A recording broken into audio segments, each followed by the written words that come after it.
I want to discuss today a little bit the Parshat Kedoshim. The coming Shabbat, we're going to read two Parshiot, Acharimot and Kedoshim.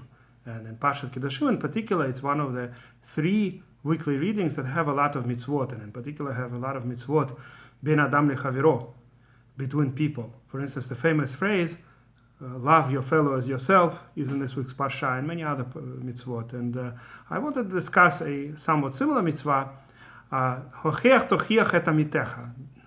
You should rebuke your fellow, et amitecha. It's actually a unique expression, et amitecha. And the word et, Chazal say, it's untranslatable in a certain sense. In most cases where we have a verse that has the word et, if you skip that word, the verse is still understandable. It would seem it's an extra word in a certain sense. Even without the word et, you would understand. Hocheach Tochecha amitecha. You should rebuke your fellow. That's why Chazal say that the word et always adds something.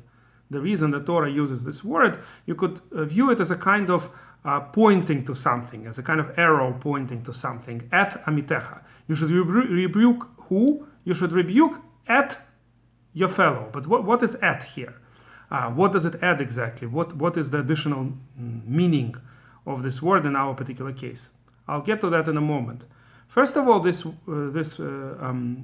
statement, this commandment to rebuke others, is said in the context of do not hate your fellow. There are a lot of explanations about the connection between the two. Of course, do not hate is a complement of the mitzvah of loving your fellow, right? As I said, our Parsha mentions that we have to love others, and it mentions that you're not allowed to hate others. A lot of times, Torah emphasizes certain ideas in double kind of commandment: a negative commandment not to hate somebody else, and a positive commandment to love. So, the question is, what is this particular commandment doing in the context of rebuke? So, one simple answer may be that a person who was wronged by someone else should rather rebuke this fellow, but not keep his hatred inside. As often happens, people don't want to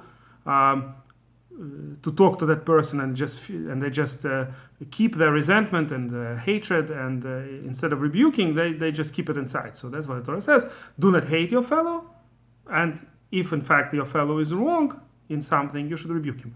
But there are more than, of course, two explanations, but there is at least one other explanation that I particularly like. And what it says is that when you rebuke somebody, you have to love that person.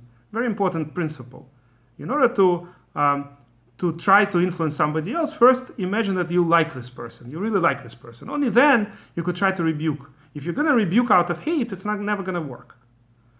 In a sense, it's similar to what we learn in Pirkei Avot. Of course, it's a custom, in fact, in during these weeks between Pesach and Shavuot, to repeat the Pirkei Avot, the Mishnah that deals with the moral qualities, the Musar. One of the first things we learn is Hillel. There are a lot of statements of Hillel, of the great Hillel, who lived about 100 years before the destruction of the temple, and he taught us a lot of different things. And among other things that he taught us, the very first thing that's mentioned in his name is that you should be a student of Aaron, meaning the brother of Moshe, who was well known for his kindness, and everybody loved him. When he died, the Jewish people were incredibly upset because they knew the person. He knew how kind he is to everybody. So it says that that Hillel teaches us, be like Aaron, love others, and bring them to the Torah. He also says other things, that Aaron, be like Aaron, that you should look for peace, pursue peace, and other things. But the part that I'm interested in right now is that you should love others, love the creatures literally, and bring them to the Torah. So in order to bring somebody closer to the Torah, in order to rebuke somebody and try to influence them, you have to first love them. A very important principle.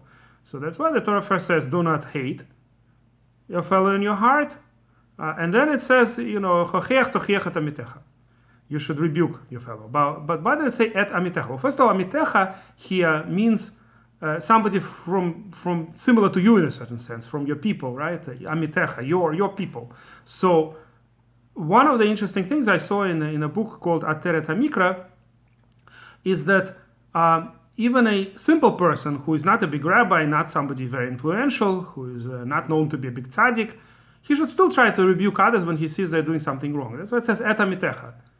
You may be doing something wrong, he may be doing something wrong. You rebuke him about what he does, he'll rebuke you about what you do. Hopefully, both of you will fix your ways. There's nothing wrong, and in fact, it's the correct thing to do if you're not even a person of great position and great influence, to still fulfill this commandment of Tochecha mitecha.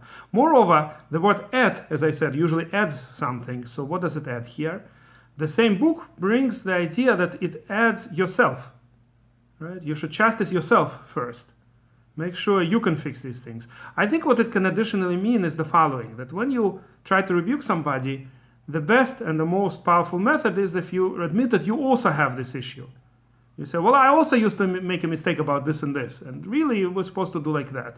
Or I also have problems and difficulties doing it correctly. So therefore I'm trying to mention to you, because I know how hard it is. It's hard for me as well. But I'm trying. And I hope you will try too, something like that. So by rebuking kind of yourself at the time of the rebuke, it's a lot easier to rebuke somebody else when you include yourself in that rebuke, kind of. If a person rebuking shows a kind of attitude holier than thou, I'm so holy, I'm telling you this is what you're doing wrong, they're not going to listen. But if you include yourself in the rebuke, it's a lot more likely that you'll be listened to.